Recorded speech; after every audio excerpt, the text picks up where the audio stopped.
Oy, Francisco ako, ang sabi ni Strawberry Lopez. 11 minutos, makalipas ang alas 8 ng umaga.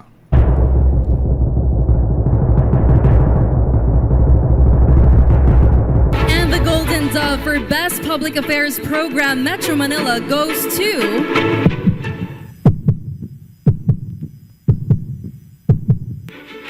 Damdaming Bayan, DZRH. Programang nakikinig, programang inaalam ang masasabi mo, programang magbibigay ng tama at totoo. Para tama ang alam mo, tara, usap tayo para malaman ang Damdaming Bayan.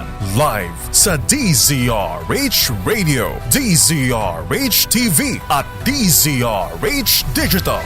DZRH Damdaming Bayan. Kasama sina Lakay Deo Macalma at Sister L Elaine Apit. DZRH Damdaming Bayan.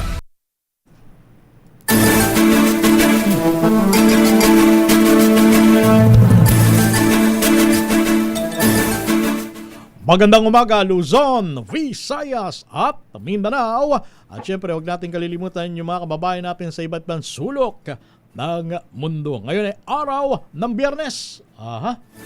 March 13. 13 Biyernes. Ang sabi ng matandang paniniwala, hindi raw magandang araw pagka 13 Biyernes. Friday the 13th. Friday the 13th. Sa ngalan ni Boss Deo Macalma, ito ang inyong lingkod, si Romel Fuertes. At sa ngalan po ni Sister L, Miss Elaine Apit, ako po si Jackie Resho. At kahit hindi natin ipaalala sa ating mga kababayan, ay tanggapin natin ang masakit na katotohanan na nagbabadya na naman ng panibagong pagtaas sa presyo ng mga Naku po. produktong petrolyo. Kapit Ayan. lang. Meron pa bang ititipid? Kamusta mga ina ng tahanan? Mrs., meron pa ba tayong ititipid? Wala na daw. Meron pa bang laman ang ating palabigasan dyan? Pakicheck nga ang laman ng rep. Baka puro tubig na. Kasi wala na tayong maipambili na Mga pitchen grocery. lang, tubig na lang ang laman. Oo. Siyempre, pagka tumataas ang halaga ng produktong petrolyo, domino effect yan. Lahat yan, ultimo yung pinaka mababang halaga na binibili natin sa sari-sari store, apektado. Oo. Yan yung kasabihan na ang sakit ng kalingkingan, ramdam ng buong kalamnan. Kawawa rin yung Lakay, yung ating mga jeepney drivers. Kahapon nung bumiyahe ako, ang isang driver doon, pinipilit niya Talaga? na Nakakaawa. madagdagan yung mga sakay niyang pasahero kasi nga nakikisuyo na rin siya sa mga pasahero na magsiksikan na dahil wala na silang kikitain kung Tama. hindi nila pupunuin yung kanilang mga jeep. Kaya ang panawagan natin sa LTFRB, medyo paspasan nyo naman. Yung mga panawagan na taasan ang halaga ng pasahe sa mga PUBs. Kawawa rin naman sila. Lalo na ang pinaka-apektado rito sa pagtaas ng produktong petrolyo bukod sa kerosene ay ang diesel. Wala na. Ang kanilang kinukonsumo diesel. Yung kanila na mga boundary, hindi naman na pwedeng ibaba. Magkakano lang ang boundary nila, mababawasan pa. Kaya nga, magkano na lang ang magiging take-home pay ng mga kababayan nating jeepney Kaya driver? ang sabi din nila ay sana wag silang tumigil sa pamamasada dahil kung tumaas pa to, baka mapilitan Nako. silang tumigil na lang sa pamamasada at maghanap ng ibang trabaho. Kasi ang mangyayari, kung talagang hindi na kaya ang halaga ng diesel, tapos pipilitin mo pang bumiyahe, mahina ang pasada, traffic, magpapagod ka lang. Wala din. Hindi ba? Mas mainam na magstay ka na lang sa bahay. Maghanap ng ibang diskarte. Gano'n na lang ang gagawin natin. Talagang ganyan ang buhay natin. Natapat tayo sa krisis. itong nararanasan nating hirap ng buhay, hindi lang amang ito sa Pilipinas nararamdaman. Buong mundo! Buong mundo to. Dahil nga dun sa gulo o sa gera, dyan po sa gitnang silangan. Ayan. At hanggat hindi humuhupa ang tensyon dyan sa Middle East, aba, kahit na sabihin natin mahirap tanggapin ang katotohanan, pikit mata nating tatanggapin ang katotohanan, wala tayo talagang magagawa. Yan ay lalo na ang industriya ng langis sa atin ay deregulated. Oo. So, ang halaga nito ay nakadepende sa magiging presyo sa pandaigdigang merkado. pamilihan. Pero kahapon, ang medyo magandang balita naman ay sinertipikahan na ng Malacanang bilang urgent. Yung mga panawagan na bigyan ng kapangyarihan si Pangulong Bongbong Marcos Jr. Emergency powers natapyasan ang excise tax sa produktong petrolyo. At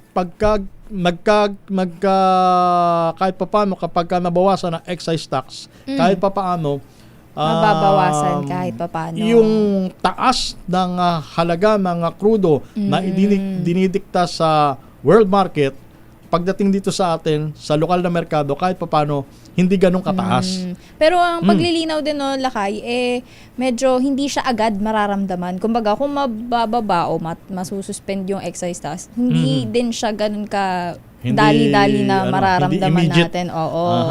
Medyo mag-iintay pa ng konti. Naku. Pero malaking tulong pa rin yun kung mababawasan. Ang sabi nga, sa mga ganitong pagkakataon, dapat higpitan natin ang ating sinturon. Paano mo naman hihigpitan? Pambihira. May ihihigpit pa ba? May ihihigpit pa ba?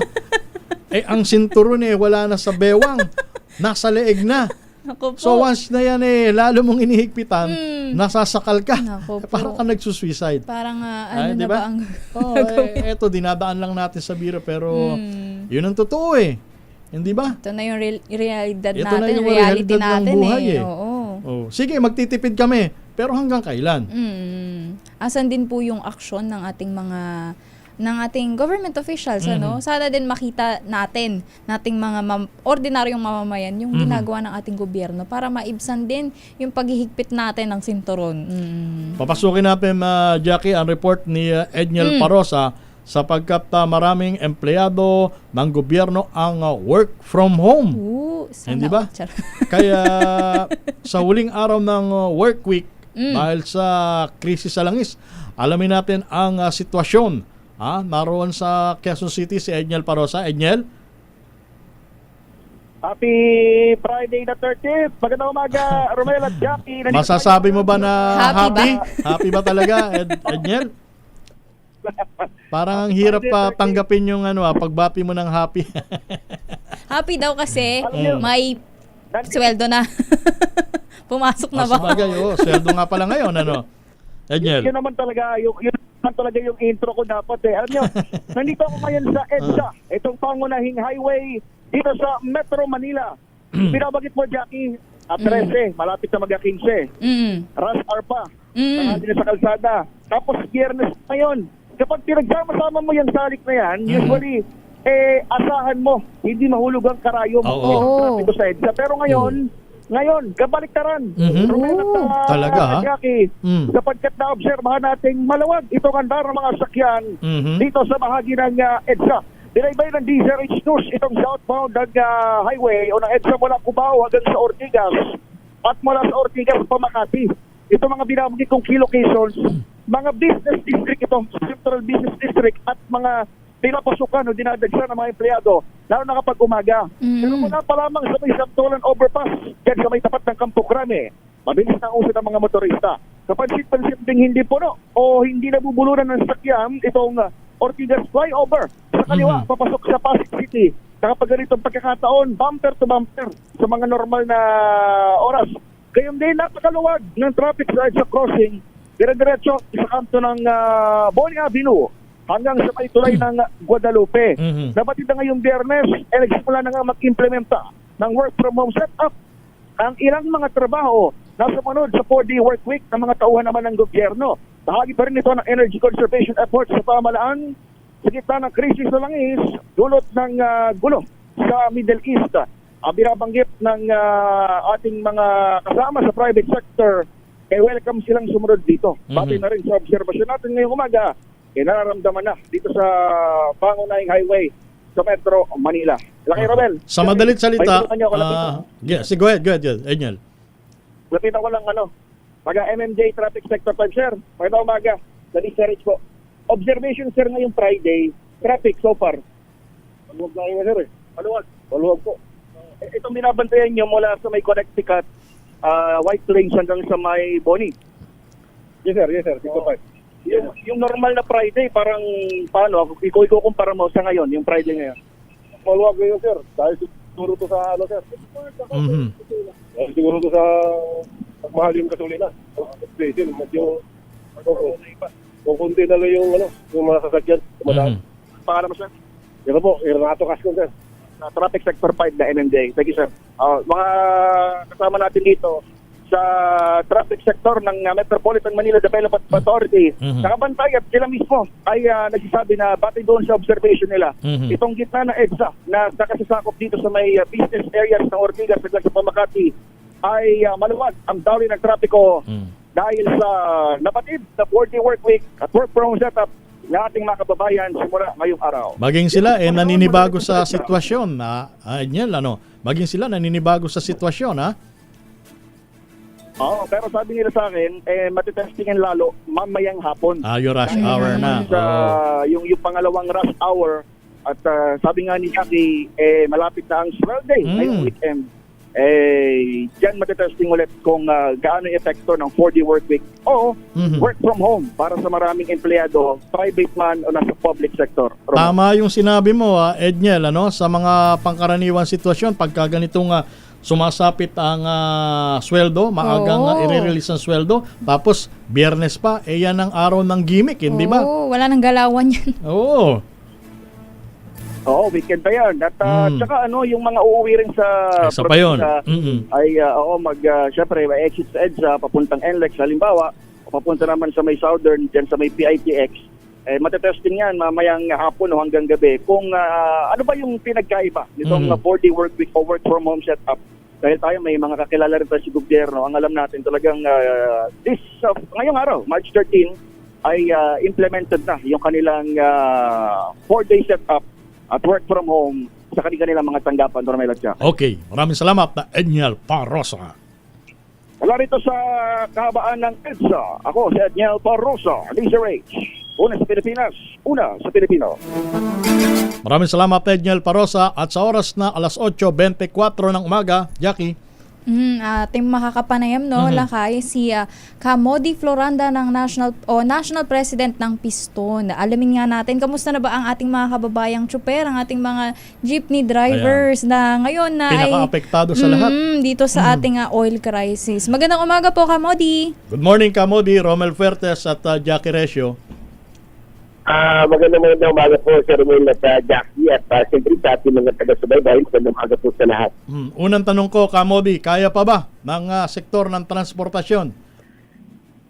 Nag-i-house na, lalo nag-i-house yung kabuhayan ng ating mga driver at mga operator sapagkat epekto nito ng patuloy na pagtaas ng presyo ng petrolyo na kung saan yung ating maliit na kinikita ay napupunta na lamang sa langit, para makapag-servisyo pa rin sa ating mga mamamayan. Kahapon ay sinertify ng Presidente ang panukala na siya ay bigyan ng emergency powers para matapyasan ang excise tax sa mga produktong petrolyo. Ano sa tingin nyo ang magiging impact nito sa hanay ng transportasyon?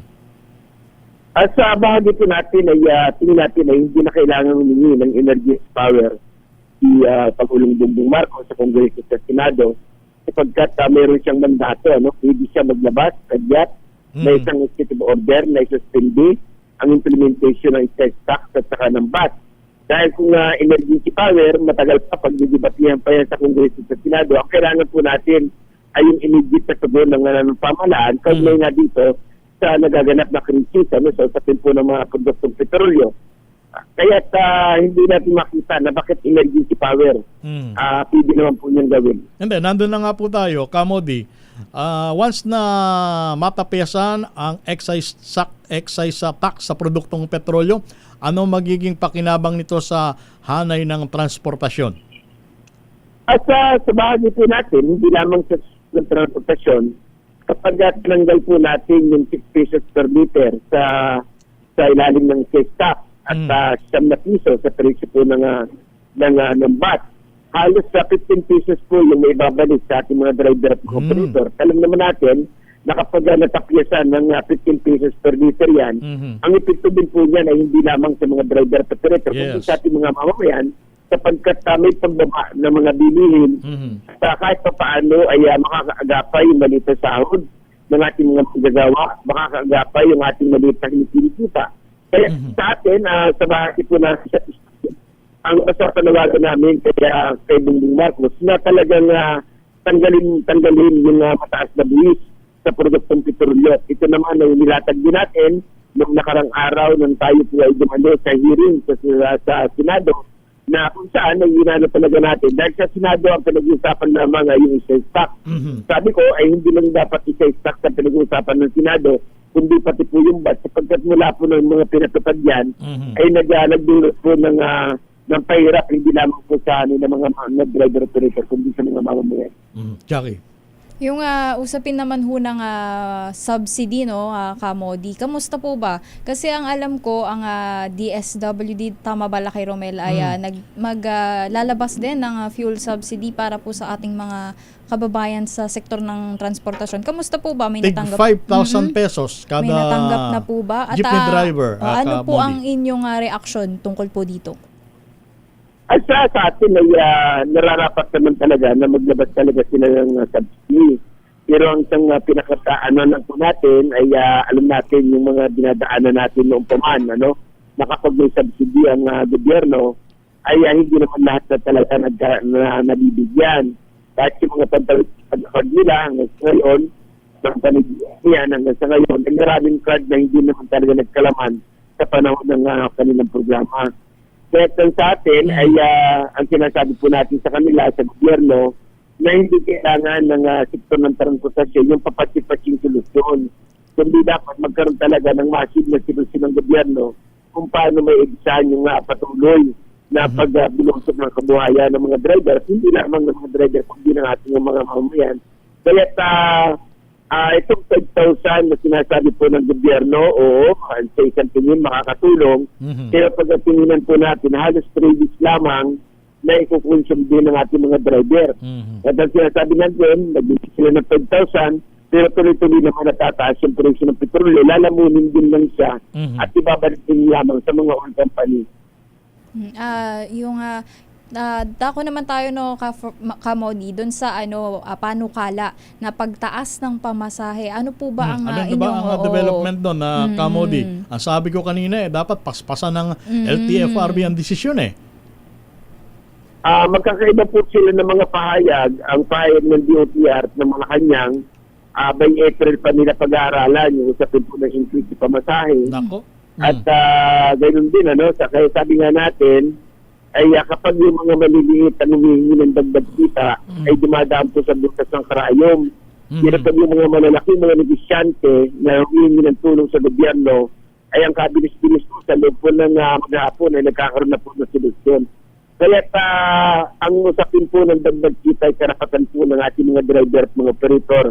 At kahit po sa bahagi din namin, tingin natin ay talaga napapanaw na sapagkat yung huli pong fair hike ay matagal na po October 2023 pa na ang laki-laki na ng itinaas presyo ng petrolyo halos umabot na po ng 33.50 per liter yung itinaas at wala namang naging galaw na pamasahe doon. Kaya tingin po natin ay napapanahon po talaga hindi pa sa layunin na para dumanda yung buhay, kundi para matugunan lamang yung mas malaking halagang nawala sa ating mga driver at operator. At siyempre, kalinsabay po yan, yung panawagan din talaga natin, na kanya talagang ipatupad din ng mga ng gobyerno yung usapin ng nakabubuhay na sahod. Okay. Sabi nga po natin, sa ngayon po ay 690 lamang ang sahod dito sa National Capital Region at mas mababa sa labas ng National Capital Region. Kaya yung panawagan natin ay talagang kailangan po usan din ng gobyerno yung usapin ng nakabubuhay na sahod na 1,200 pesos para sa ating mga kapatid na mga manggagawa. Okay, maraming salamat Kamodi Floranda. Salamat po sa inyo. Ang inyo po napakinggan si Kamodi Floranda, ang pambansang pangulo ng grupong Piston. May punto siya ron Matagal-tagal na rin Tama, yung taas pasahe. bago pa sumiklab ang bakbakan dyan sa gitna ng silangan, hinihiling na nila na taasan ang singil sa pasahe. And yet, wala pa ring aksyon hanggang sa inabot na nga tayo ng krisis. Paano yan? Ang sabi nga aanhin pa ang kabayo, aanhin pa ang damo kung patay na ang kabayo. Ilang beses na magtatakas tapos wala pa rin aksyon ang gobyerno sa pag-adjust naman ng singil sa pasahe. Oo, napaka-unfair naman. 2023 pa pala ang huling taas pasahe natin. Tuloy-tuloy yung pagtaas din ng produktong petrolyo, wala pa ring pagtaas ng pasahe para sa ating mga jeepney drivers. Kawawa din naman sila. Mamaya sa ating pagbabalik, meron na ba nanalo, Jackie? Wala pa. Announce lang muna natin ang ating Malakash promo kasama ang Pride Detergent ay nasa Barangay 46 Tramo, Pasay City. Kaya sa mga nandyan po sa Barangay 46 Tramo, Pasay City, abangan nyo na po ang ating ninong ng bayan, si Ninong Sherwin Alfaro. Ulitin natin ang lugar, Sherwin, siguradong dudumugin ka dyan sa lokasyon mo. Barangay 46 Tramo, Pasay City. Oras muna natin, 33 minuto, makalipas ang alas 8 ng umaga. Ang oras na yan ay hatid sa inyo.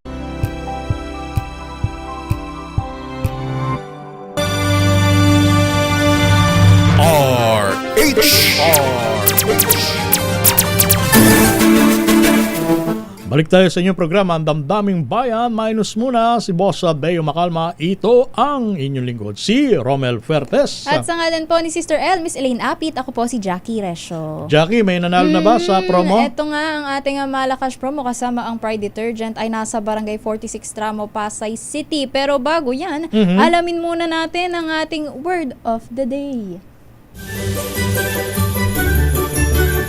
Ready na ba kayong tandaan ang ating Word of the Day para manalo ka ng Deezer H Mini Component? Eto na!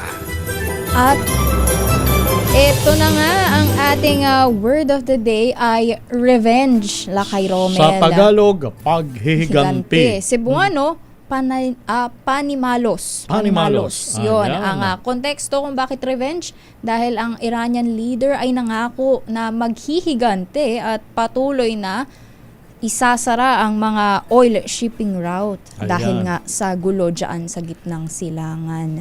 Pero ang ating word of the day, tandaan natin sa ating winner ay revenge. Diyan po, ang ating ninong ng bayan ay nasa Barangay 46 Tramo, Pasay City para sa ating Malakash promo kasama ang Pride Detergent. Sino na ba ang ating winner? Ninong Sherwin. Ninong Sherwin. Good morning, Sherwin. Tumutok sa Deezer H at manalo ng instant 1,000 pesos sa Malakash promo kasama ang Pride Detergent. Malakasan ang makinig at manood sa Deezer H! At si Sir Jay, nako, medyo masama yan yung mga paghihiganti na sinasabi ng Iran. Sa mga nanonood, nakikinig, huwag yung gagayahin yun. Walang, bawal mag-revenge. Pero, syempre, dahil it's Friday at gusto natin na mag-revenge ito ng pera, ito, bibigay tayo ng ating premium sa ating winner dito sa Barangay 46. Dito yan sa Tramo, Pasay. Mami, magandang umaga. Pangalan niyo po?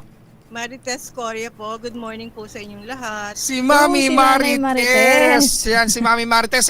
Nahuli natin na palagi naka-tune in sa DZRH sa kanyang cellphone at binubluetooth sa kanyang speaker para dinig-dinig sa kanilang bahay. Yung bahay na napakaganda.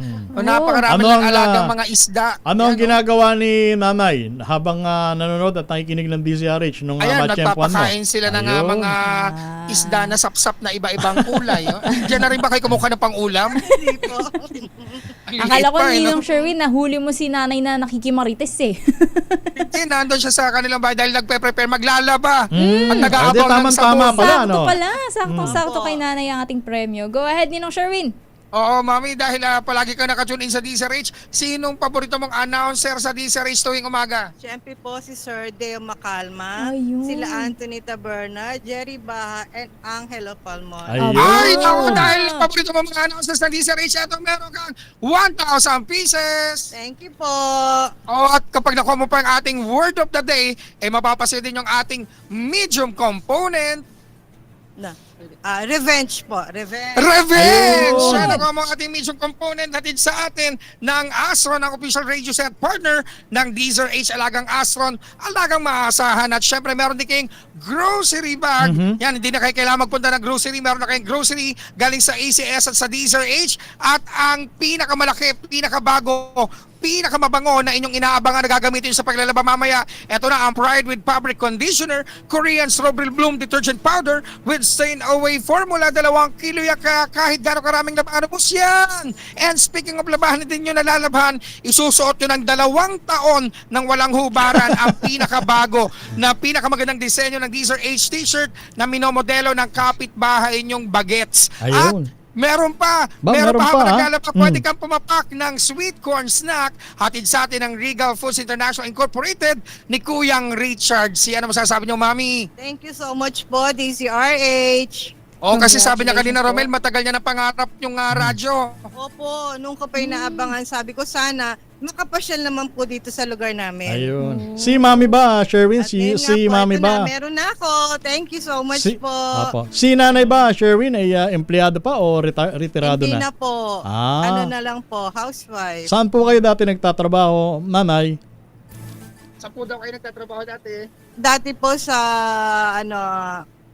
Brixton Lithography. Ano yun? okay. Gawaan ng... Yung pong pack ng cigarette. sigarilyo okay. nung araw. Oo. May picture nga sila dito ni tatay. Alam mo, artistahin sila nung araw. Pero nando sa kanilang family wall yan, no? Yung kanilang family picture. Ay, oo nga. Oo, diba? Ilan na ang apo ni Artistahin. Ilan na ang apo ni Nanay? Ilan na po ang apo nyo? Ngayon po, 5 po. Aba. 5. Ilang taon na po ba si nanay? Ilang taon na po kayo? Puro lalaki, nag-iisa ang aking apong babae. Ayun. Prinsesa. Ilang taon na ba si nanay? Mukhang Parang batang-bata pa si Nanay. Ilan taon na rin po kayo? 67 na po. Aba, talaga? Parang 66 lang. Oo. very, Hindi very halata. beautiful knowing pa rin si nanay. Congratulations! Oo, maraming salamat, Mami. Ayun ako, sa inyo po ako nagpapasalamat sa blessing na natanggap ko ngayong araw. Thank you so much po. Ayun. Ako, maraming salamat. Thank you for always tuning into DZRH. Meron pang humabol dito, Kuya Romel, talaga? naglabas ng radyo. Yan si tatay, pangalan nyo? Ariel Ibarra po. Si tatay Angel. Ariel. Tatay Ariel Rivera. Ibarra. Ikaw talaga, Ibarra Sherwin. pala, kala ko Ariel Rivera. Yung kumanta ng ano ba kinanta niya?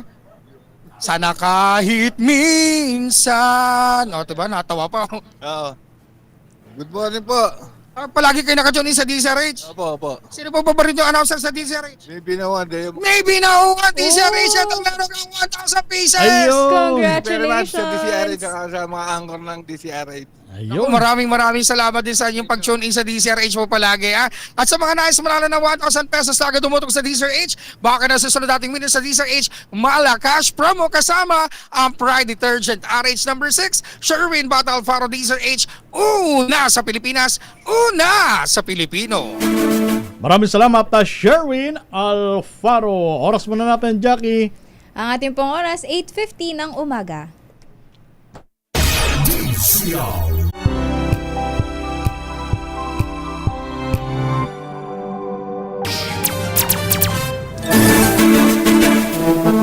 Sa oras na 8 minuto bago sumapit ang alas 9 ng umaga ngayong araw ng Biyernes, Swell Day. Swell day. Friday the 13th. Labas tayo ng ating impilan. 5 katao arestado dahil sa paggawa ng peking plaka. Mga dokumento na ng sasakyan sa Recto, Maynila. Ang tagal-tagal na nito Naku po. O, meron pa rin gumagawa, talagang walang dala. Naroon natin kasamang si RH number 29, Boy Laya Gonzales. Boy, magandang umaga sa'yo. Kamusta?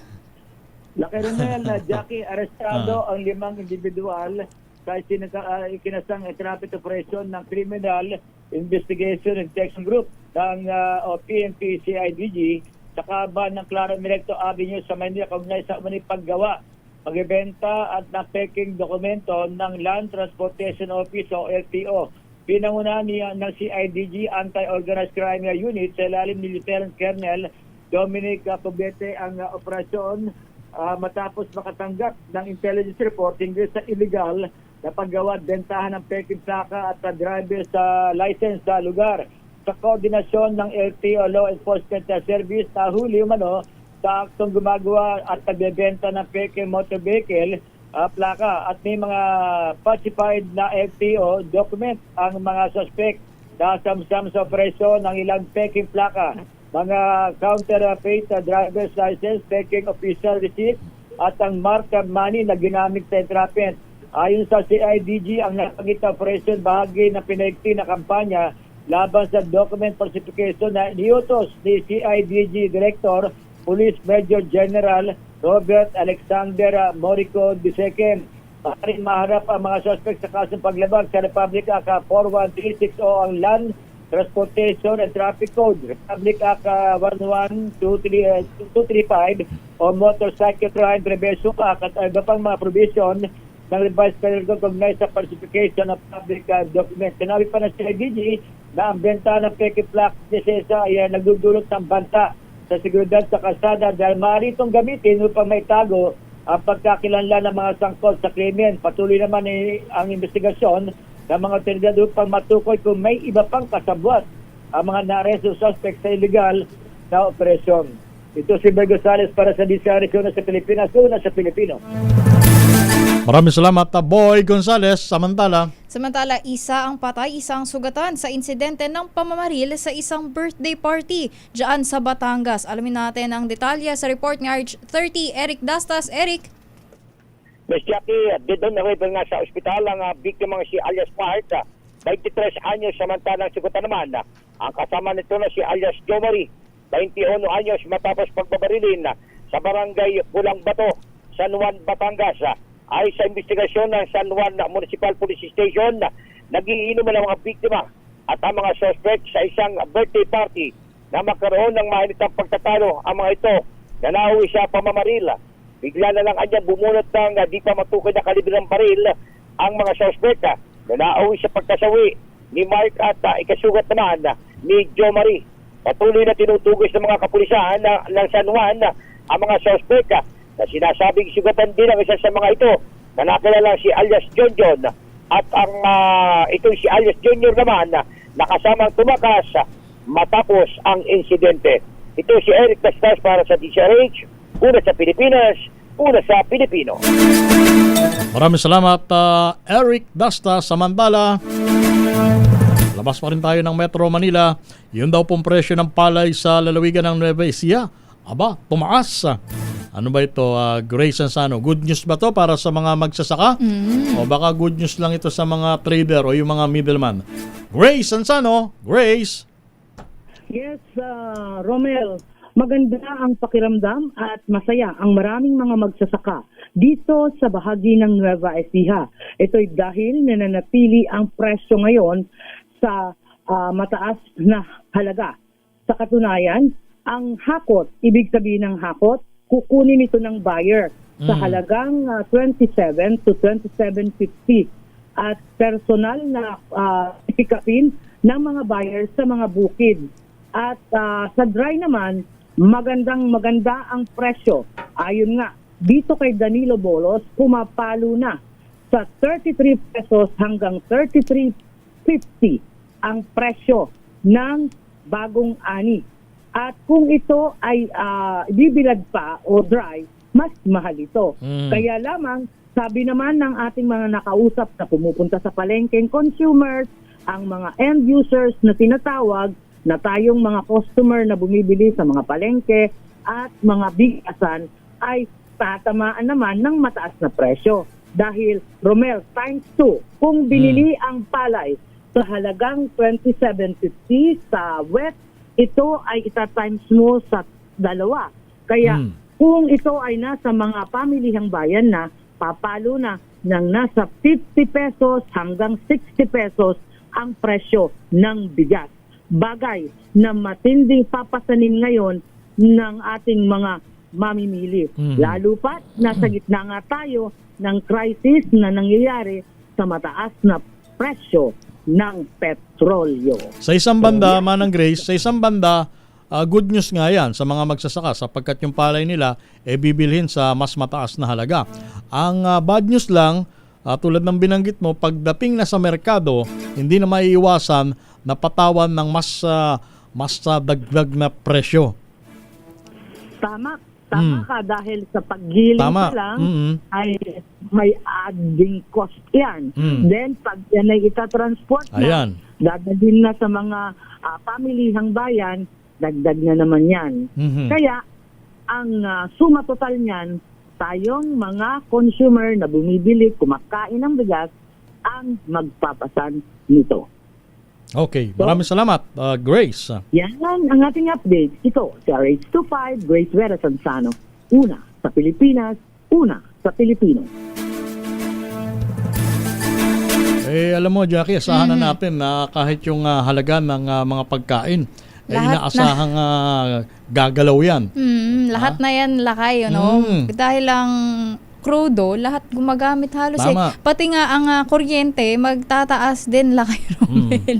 Kaya sunod-sunod, lalo na ngayong papasok ang summer. Syempre, mas malaki ang konsumo.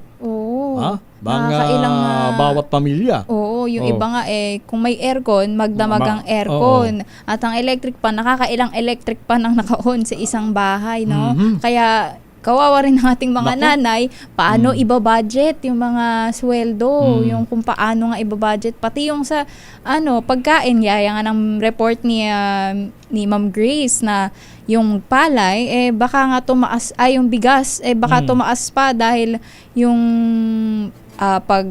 yung gastos sa logistic, ibig mo sabihin, pag-transport niyan, syempre kakain ng crudo yan.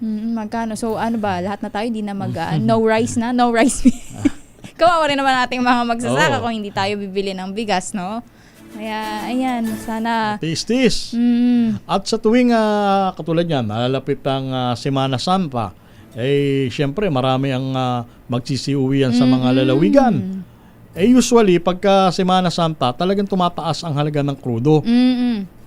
Dahil nga sa mas mataas ang demand lalo ngayon, magkano na kaya ang magiging konsumo?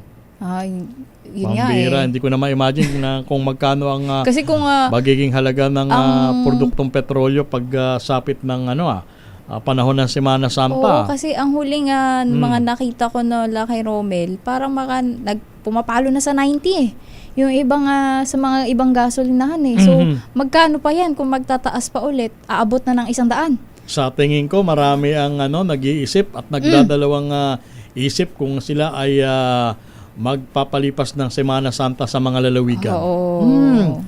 Kasi syempre sa gastos pa lang sa crudo lalo na may mga sariling sasakyan.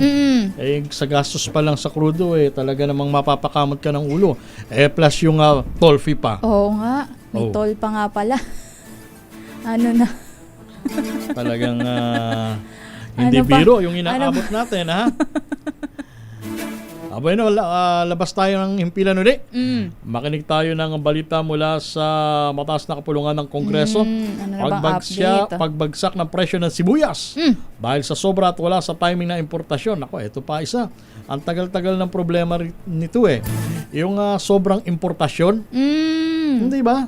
Ang pinapatay nito yung mga local production. Mga magsasaka natin. Mga magsasaka. Samantalang ang kumikita rito ay syempre yung mga importer. Paimbestigahan ng Senado. RH number 28, Paring Raymond. That paas sa Paring Raymond. Paring Romel, Jackie, pinaiimbestigahan ni Senador Loren Legazpi ang biglaang pagbagsak ng presyo ng sibuyas sa Nueva Ecija at Occidental Mindoro. Ito ay sa magitan ng inihain nitong Senate Resolution 344 upang atasan ng Senate Committee on Agriculture na imbestigahan ang Department of Agriculture at attached agencies nito kung sumusunod sa tamang patakaran sa importasyon at sa cold storage.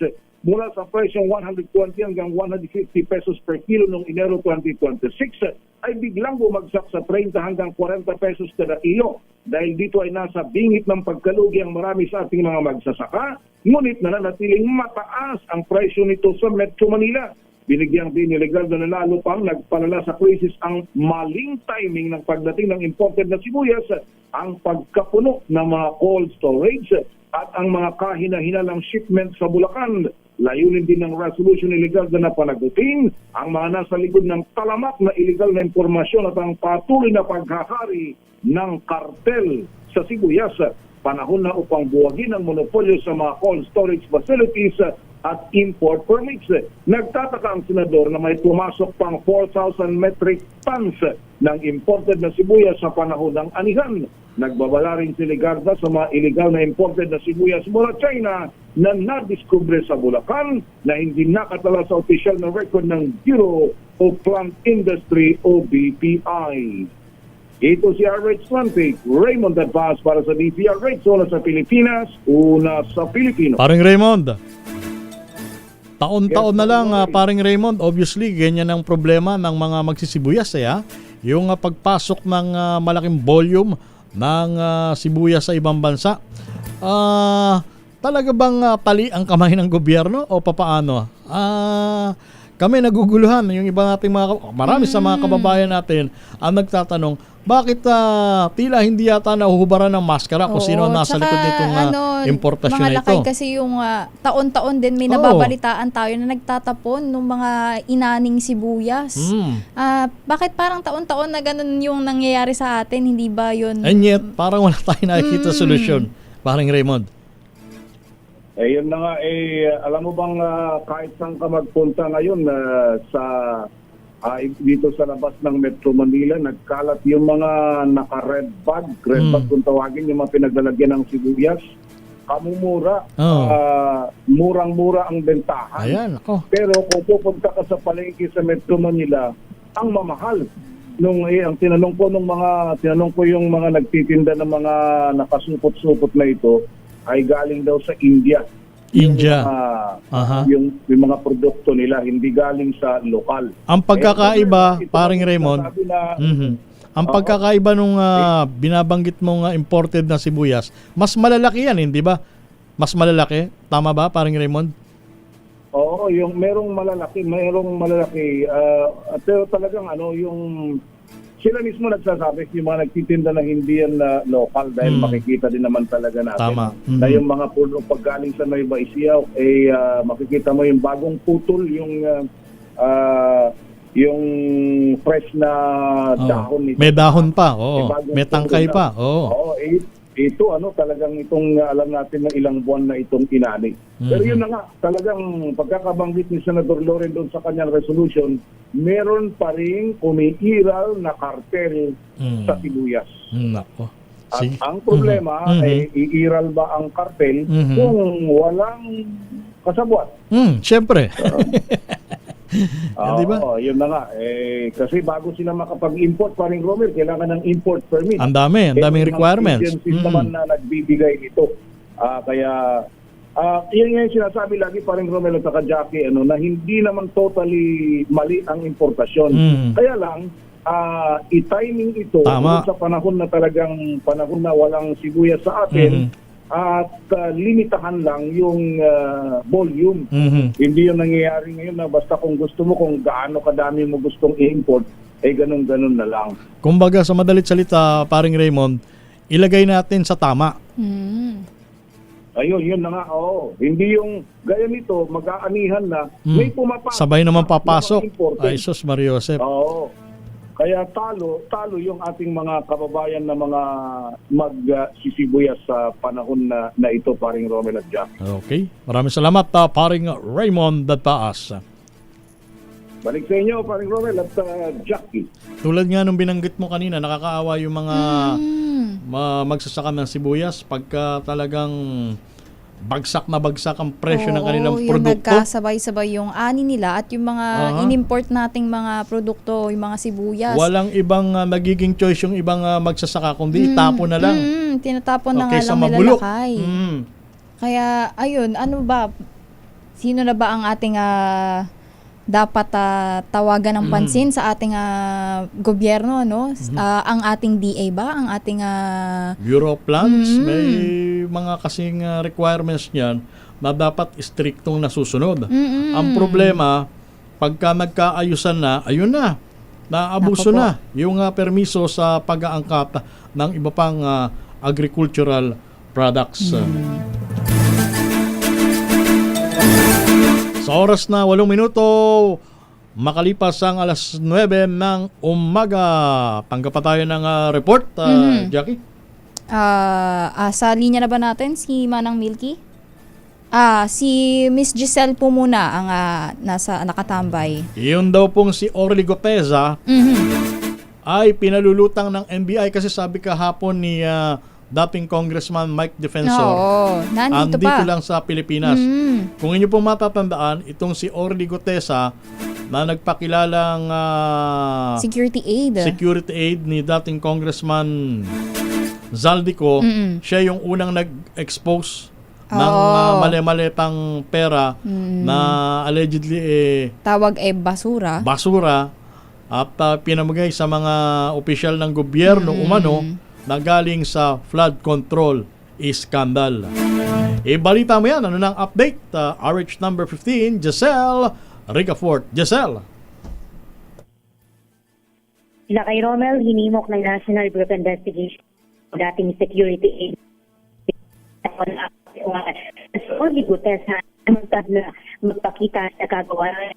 Ayon kay NBI Director Atty. Melvin Matibag, makipagtulungan dapat yung former Marine Service kung talaga ang layunin ito palagutin yung mga kurap sa pamahalaan. Nanawagan din siya kay dating Congressman Mike Defensor na makipag-ugnayan sa Giselle? At nasa maayos siyang kalagayan.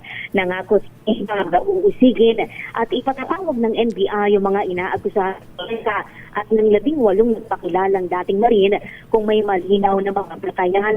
Idiniin ang direktor na hindi magagamit o hindi pagagamit yung kagawaran sa isang fishing expedition para sa politikal na interes ng ilang wala.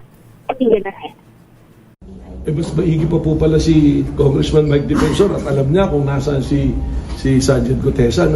Makipagtulungan po. Ibigay po sa amin at tumulong na rin po dito sa investigasyon. Kung talagang hangarin po nilang habulin at papanagutin sa batas ang mga taong pinapangalanan nila, nakahanda po kaming usigin at patawag sila, pasagutin sila, provided ng ebidensya malinaw.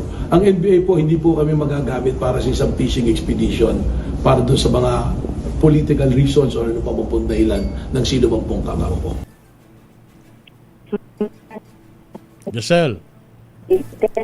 Pihit konti, Miss Giselle. Medyo nawawala-wala tayo. Giselle.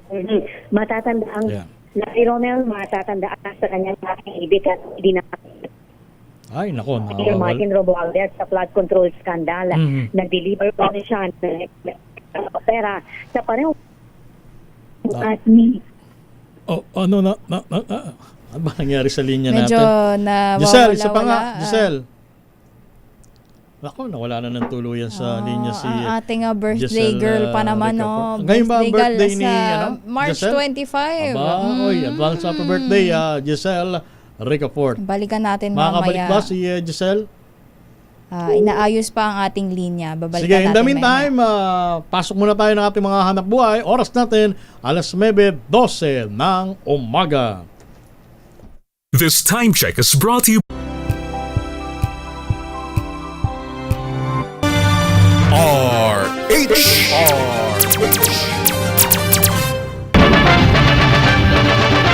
Flash Report. Flash Report! Ayan, meron tayong flash report mula sa PSA. Unemployment rate ng bansa nitong buwan ng Enero tumaas sa 5.8% mula sa 4.4% na naitala noong December 2025. Ibig sabihin, yung pong mga kababayan natin na walang trabaho noong buwan ng Enero ay nadagdagan pa. Ay nakalulungkot sapagkat paano yan? Yung mga kababayan natin na nagsisiwi mula sa ibayong dagat. Meron ba silang aabutan trabaho dito? Ano ba ang katiyakan ng ibibigay ng ating gobyerno para sa kanila? Pag nagkataon, Jackie, pinangangambahan na madagdagan pa or tumaas pa ang unemployment rate sa bansa.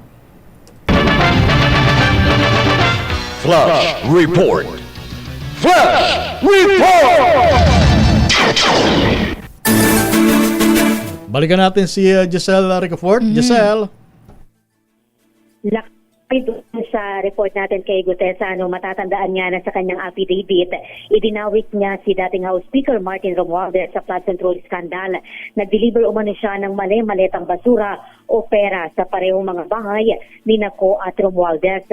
Sitwasyon naman ngayon dito sa National Bureau of Investigation, inaantabayan na natin ngayon kung darating si Bishop Efrain Tendero, yung lumagdang witness sa pagnotaryo ng joint affidavit ng 18 nagpakilalang mga dating sundalo. Matatandaan kabilang siya sa 25 katao na pinasabtina ng NBI. Maya-maya lamang magsasagawa ang Bureau ng press conference. Ito si Giselle Ricafort para sa DZRH, una sa Pilipinas, una sa Pilipino. Giselle, isang tanong lang ako, Giselle. Lakay. Ano ang first impression ng director ng NBI sa paglutang ng mga nagpakilalang dating Marines kahapon? Bagamat welcome lakay kay Attorney Melvin Matibag, yung kanilang pagsulpot dito na NBI ay naumina lakay kasi sa deadlock yung pagharap ng 16 mula doon sa 18 na mga dating sundalo dito sa Bureau. Dahil ang naging siste lamang kahapon lakay ay background check lang kumbaga, kabilang yung paghingi doon sa kanilang identification na sumasailalim na ngayon sa verifikasyon ng NBI. Taliwas doon sa sinasabi ni Attorney Levy Baligod na kinausap isa-isa yung kanyang mga kliyente. Ang sabi ni Director Matibag ay hindi naman daw pumayag yung 16 na dating Marine na mausisa tungkol doon sa kanilang joint affidavit. Kaya sila ay babalik dito sa March 17 kung saan inaasahan na sana, ang sabi ng NBI Director, ay magsumite rin sila ng individual affidavit para malaan yung kanilang personal knowledge at naging partisipasyon. Meron kasi mga nagsasabi, Jackie, na bakit tila yung grupo ng mga nagpakilalang dating Marines ang tila iniimbestigahan ngayon. Sinagot yan lakay Romel ni Director Matibag kahapon. Ang kanyang iginigiit pa rin mula nung umpisa ay kailangan nga muna daw kasing ma-establish yung kanilang credibility, kailangan malaan yung kanilang mga background. At tiniyak naman tiniyak naman lakay ng NBI Director na ipatatawag nila kung sino-sino yung mga inaakusahan, kung meron silang sapat na batayan, kung meron mailalatag na matitibay at mga klaro na ebidensya yung kampo ng 18 na nagpakilala na dating Marines. Okay. Maraming salamat, Giselle Ricafort. May tanong ka pa, Jackie, kay Giselle? Okay. Maraming salamat, Giselle Ricafort. Mula dito sa NBI, balik sa inyo, lakay, Jackie. At dako naman tayo sa Malacanang lakay. Si Pangulong Bongbong Marcos sinakayat ang LGUs na tulungan ang constituents gamit ang Local Government Support Fund. Detalye sa report ni RH14, Ms. Let Narciso. Ms. Let. Jackie Romel, hinimok ni Pangulong Ferdinand Marcos Jr. ang mga local chief executive na gamitin ang kanilang Local Government Support Fund o LGSF para maigsa ng pasanin ng mga kababayang apektado ng lumalalang krisis sa gitnang silangan. Ang LGSF ay pundong galing sa national na inilipat sa mga siwa ng mga probinsya, lungsod at munisipalidad para pondohan ang priority development programs at mga altarang pangailangan sa komunidad. Ang panawagan ng Pangulo ay bahagi ng proactive measure ng pamahalaan para matulungang makaagapay sa epekto ng krisis ang mga pamilya ng mga OFW na patuloy na naiipit sa giyera at sa mga nakauwi sa bansa pero walang halak buhay sa ngayon. Sabi ni Pangulong Marcos, maaaring gamitin ng LGUs ang pondo sa pamagitan ng tulong pinansyal, social services at emergency response programs. Ito sila Narciso para sa DZRH. Una sa Pilipinas, una sa Pilipino. Marinlet, Yes, Ramel? Marinlet, maiba nga ako ng usapan. Ano ba ang tunay na score sa kay dating Tourism Secretary Cristina Frasco? Siya ba ay nag-resign? Siya ba ay inalis? Or what? Parehong hindi, Romel. Ay, ba? Parehong hindi. Sabi ng Malacanang, hindi siya nag-resign, Aha. hindi siya pinag-resign. Pero At may binigyan ng sabi- bagong pwesto. Ah. I see. Sige. Kasi Lumipat lang, lumipat. parang ang hirap kasing i-reconcile na bakit ang susunod kasing tanong bakit naman siya pwede bang term na inalis or pinalitan? Hindi hindi ba? Nilipat? Walang ganun eh. Nilipat? Walang ganun eh. At saka yung bagong posisyon na ibinigay sa kanya, mukhang ngayon ko lang narinig yun. Ano ba yun, Miss Let? Pareho tayo, pero... Di ba? Ano ba ang function nun? Yun. Tututukan daw yung tumataas na, dahil tumataas yung climate-related hazard Ayun. na maaaring makaapekto sa ekonomiya at sa buhayan, yan yung tututukan. Ayun. Parang, sabi ng pala, ng karanasan sa pagtatrabaho sa local government at mga komunidad. Kanyang bagong may connect ba dun sa kanyang dating trabaho? Yung bagong posisyon, Marinlet? Kinonect na na-connect siya. Ma-connect lang? Kasi kung yung matatandaan, Marinlet, binanggit ni Undersecretary Claire Castro na wala nang magiging panibagong round ng pagbalasa sa gabinete, hindi ba? Last year. Pero ang kapag sinasabi kasi ni Castro, halimbawa, sa ngayon, wala, ganyan. So, ang sinasabi, depende kung may mga development pa rin. Ayun. Actually, kahapon nga, bago itong anunsyong ito, Romel, Marinlet? nauna talaga, di ba, na papalitan sa DOT, ganyan. Ang pagkakabanggit niya sa press con, hindi pa ina-announce ito yung bagong posisyon. Ang pagkakabanggit niya ay baka bukas may anunsyo. Ngayon dapat araw hanggang sa may lumabas ng ganyang appointment. Okay, maraming salamat na Maring Let Narciso. Balikan niyo, Roman at Jackie. Pero alam mo, Jackie, dapat hindi na nagsasalita na nga tapos si Yusek Castro katulad niyan. Bigla ang may announcement medyo kasi, alangan. Kasi kung sasabihin mo na wala nang magiging panibagong round ng pagbalasa, paano yung mga opisyal na non-performing? O deligtas sila. Tandaan natin, yung mga... Nagpakampante na sila. Yung mga opisyal ng gobyerno na yan, yung mga appointed ng Pangulo, they serve at the pleasure of the President. Ngayon, kung halimbawang hindi na gusto ng Presidente ang kanilang ginagawa, of course, tatanggalin sila. So, hindi mo pwedeng ikatwira na, hindi, wala mang magiging panibagong pagbalasa Hindi ba? Siguro ang dapat sinabi, wala muna. Otherwise, yung binanggit ni Yusek Castro na walang magiging panibagong round ng pagbalasa, baka yan ang gamiting sangkalan ng mga tamad sa gobyerno. Di ba? Sabi naman ni Yusek Castro, walang papalitan sa amin Sige, tuloy na lang natin ganito. Banjing-banjing. Kasi alam mo, may kakilala ako Sino yan? Isang kalihim May bubuit ka din. Hindi. Eto, open secret.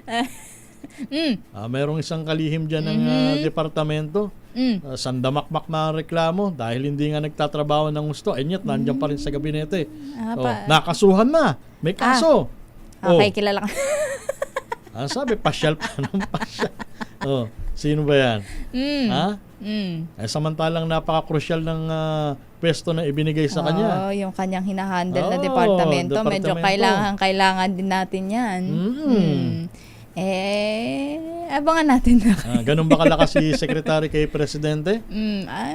Di ba? Hindi natin alam. Dapat maging fair ang Pangulo, lalo na sa mga crucial na pagkakataon. Yung mga opisyalis na hindi naman nagtatrabaho, tanggalin na yan. Oo nga. Hindi ba? Unfair kasi doon naman sa ibang nagtatrabaho talaga. Ginagawa nila yung kanilang trabaho, tapos makikita nila yung iba, bakit nandun pa din? Porket malakas sa kusina. Oras muna natin. Teka muna, may report si Manang Milky Regunan. Pagbabawal sa mga kabataan, edad 16 pababa, na ma-access ang social media, isinusulong na sa Kamara. Detalye sa report ni RH12, Miss Milky Regunan. Miss Milky. Manang Milky, good morning. Good morning, Ronel at Jackie. Kapag nais sa batas, bawal nang gumamit ng anumang social media platform sa mga kabataan edad 16 pababa. Nakapaloob ito sa House Bill 8262 o Social Media Protection for Minors Act ni Representative Eddie Villanueva ng Sibak Party List. Ayon kay Villanueva, global concern ang epekto ng social media sa mental health, developmental well-being at kaligtasan ng mga kabataan. Sabi ni Villanueva, ang mga bansang Australia, Spain at France ay nagpapauna ng mga landmark restrictions sa paggamit ng SOCMED ng mga minor. Susunod na rin ang Indonesia sa pagpapatupad ng kalintulad ng mga pagbabawal. Sa ilalim ng bill, aktibo ang magiging papel ng mga social media platforms sa pagtukoy at pagtanggal sa mga account na posibleng sa menor de edad at magsumite ng periodic transparency reports kung sumusunod sa batas. Kailangan din ng suporta at tulong ng mga magulang at eskwelahan. Higit sa lahat ang mga SOCMED platforms para epektibong maipatupad ang layunin ng bill. Gate ni Villanueva, dapat nang bilisan ang pagpapatibay ng bill dahil sa panganib ng tinatawag na algorithm-driven addiction, exposure sa mga violent o sexual contents at mga online exploitation. Ako si Milky Regunan nagulat para sa DCRH, una sa Pilipinas, una sa Pilipino. Manang Milky, ano nang update doon sa kahilingan na isailalim sa custody ng Kamara si Ramil Madriaga? Yung nagpapakilalang testigo laban kay Vice President Sara Duterte sa impeachment proceedings. Yung request na yan ay nakapaloob dun sa sulat ng Akbayan Party List sa panguna ni Representative Shell Jokno at pinadala sa opisina ni Congresswoman Jervie Luistro, ang chair ng House Justice Committee. Ang alam namin, the following week, next week pala, ay magpapatawag uli ng hearing ang House Justice Committee at malamang talakayin yung custody. Kasi ngayon, Ronald at Jackie, ang custody ni Ramil Madriaga ay nasa ilalim ng DJMP at ng korte. Merong kaso yata ito at ang sinasabi niya ng mga nasa prosecution panel, mahalaga magiging papel ni Madriaga dahil meron itong mga testimonya na magdidiin daw kay Vice President Sara Duterte sa impeachment complaints laban sa Vice Presidente. Matapos na ideklara ng House Justice Committee na substantial in ano yung term na yun, Manang Milky? Sufficient, inform, and substance. Ayan. Ano ang magiging susunod na kalendaryo or activity after that, Manang Milky?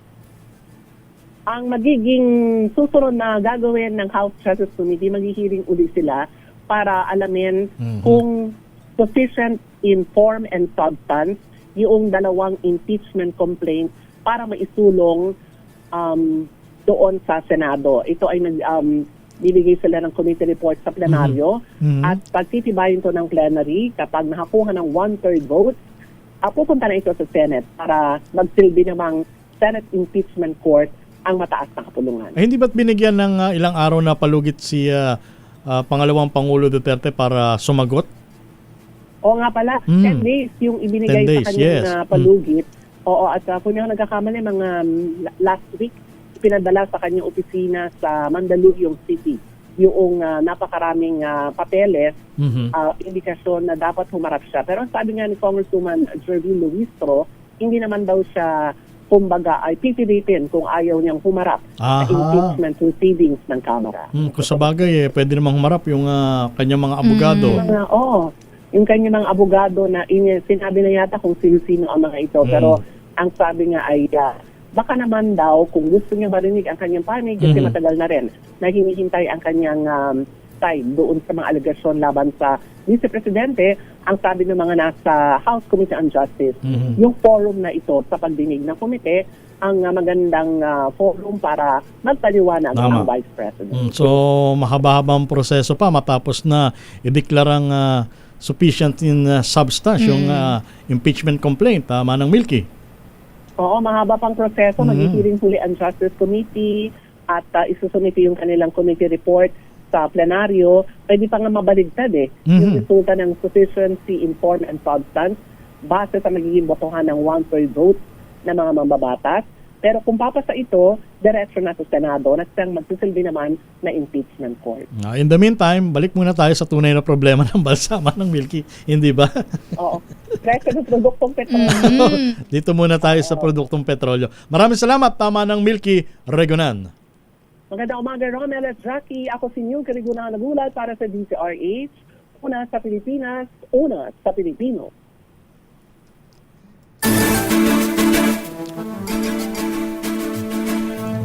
Sa oras na 35 minuto, makalipas ang alas 9 ng umaga, meron lang pagbati rito, nakikinig sa atin. Teka muna ha. Sige, baka meron kang pagbati dyan.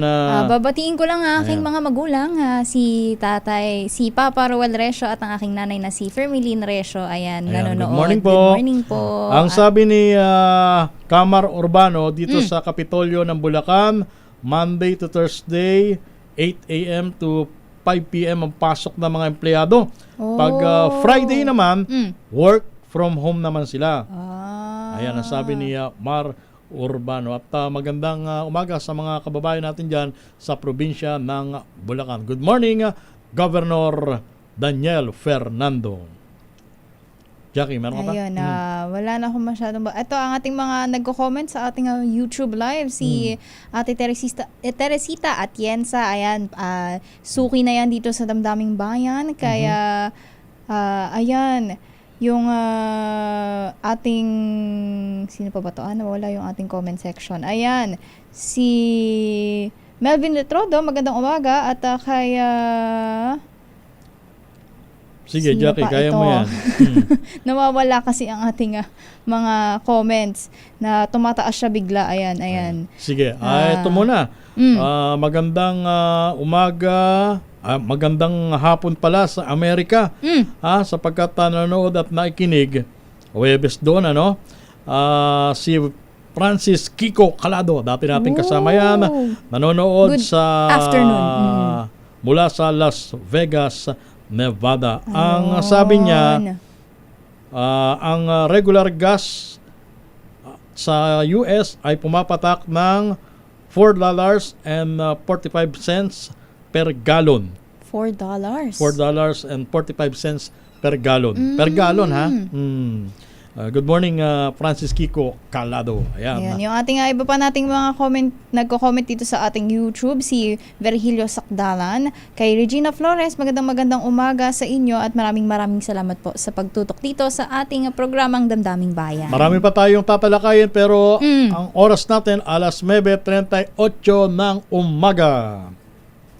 Ang oras na yan ay hatid sa inyo na.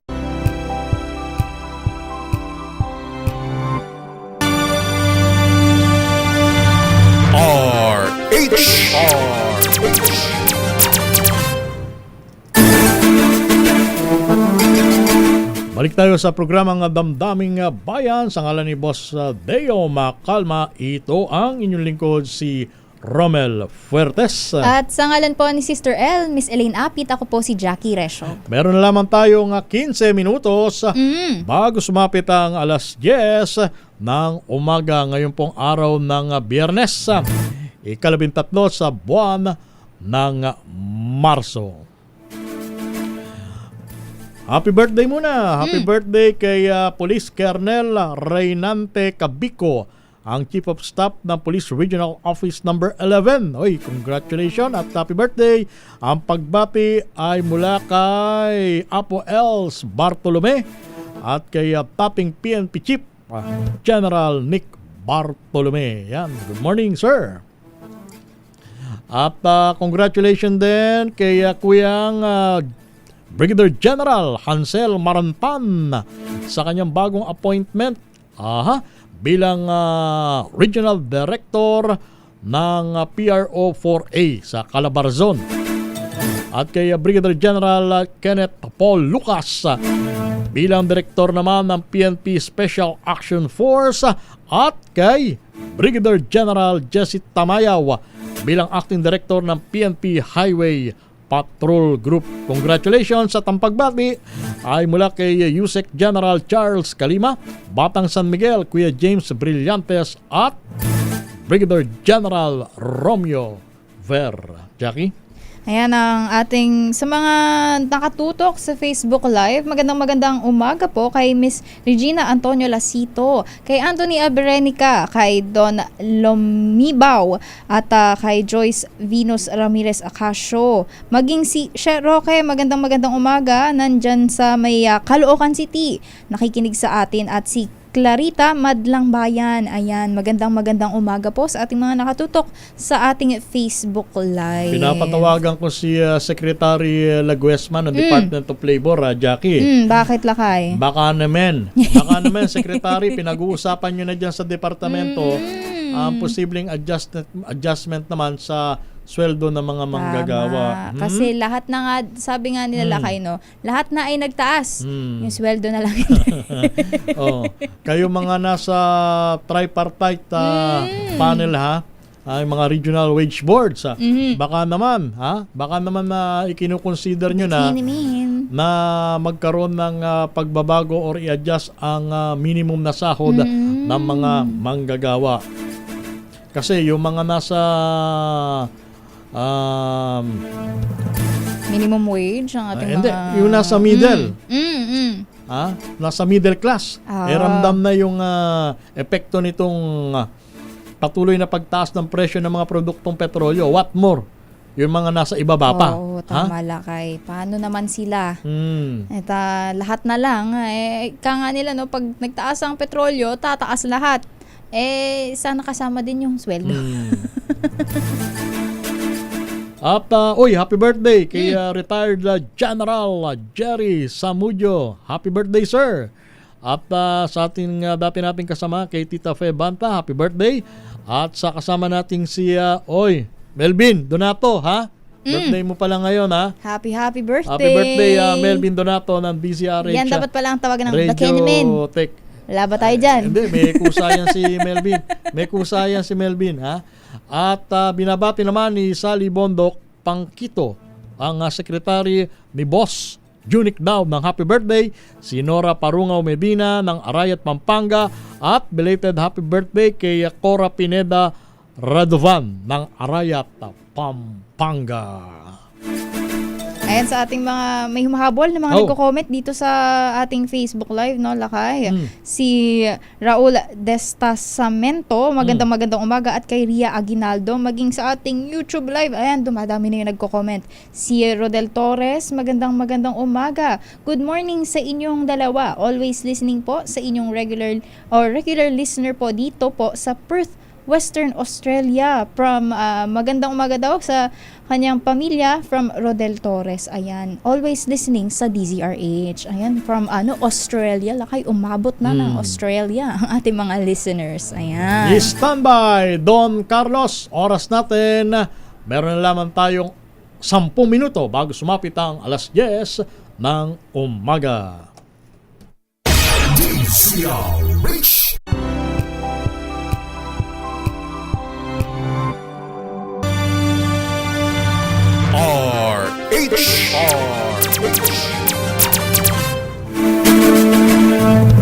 At sa ating business news, Jackie? Para sa ating Your Business is Our Business Report, Citibank pansamantalang munang isasara sa United Arab Emirates sa gitna ng tensyon sa kanlurang Asya. Detalye magmumula sa report ni Don Carlos. Don?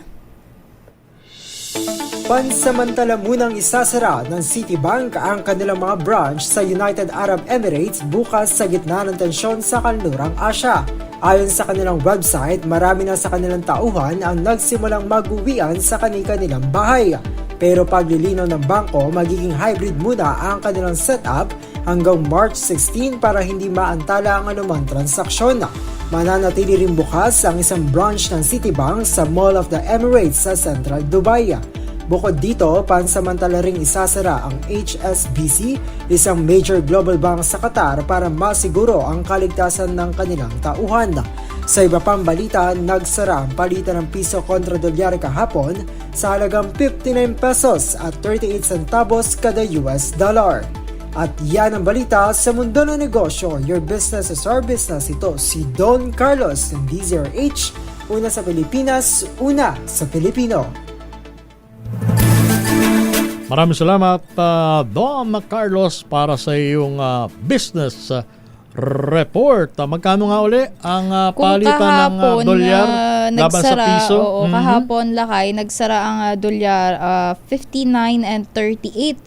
Ang 59 and 38 centavos. So, ngayon, sa pagbubukas, umaabot na siya sa 59 pesos and 46 centavos. So, kailangan na i-monitor natin itong palitan natin dahil ilang sentimos na lang, sasampa na naman sa 60 piso. Nasa 59.46 centavos. Yung iba, marami matutuwa kasi mataas ang palitan di ba? Ng piso kontra sa dolyar. May natatago ka pa bang mga dollars?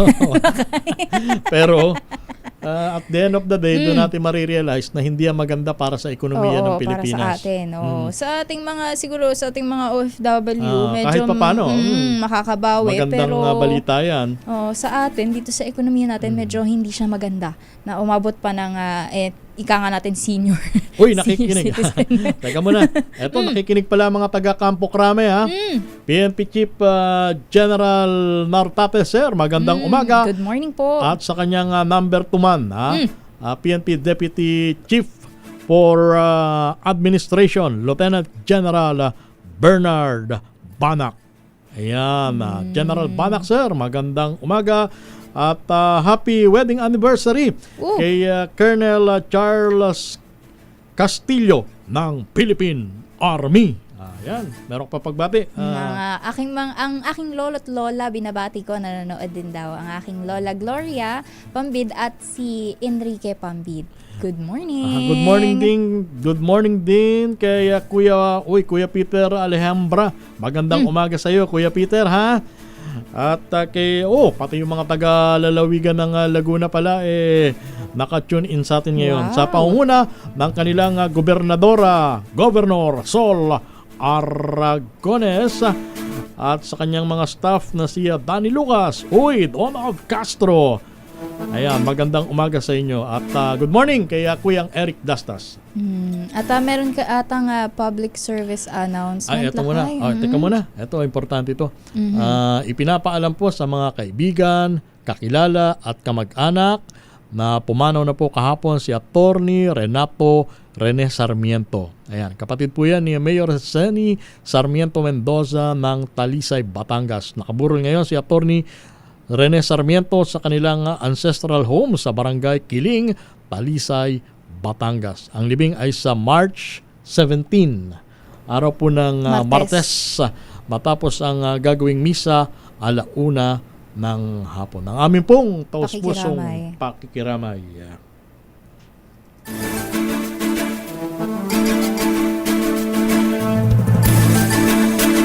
At maligayang pakikinig at panonood din sa aking mga kabatch dyan sa Arsenio H. Lacson Elementary School sa Balot-Tondo, Maynila. Gayun din sa mga kabatch ko sa Lacandula High School dyan naman sa Gagalangin, Tondo, Maynila, at mga kabatch ko sa Lyceum of the Philippines. Ayan.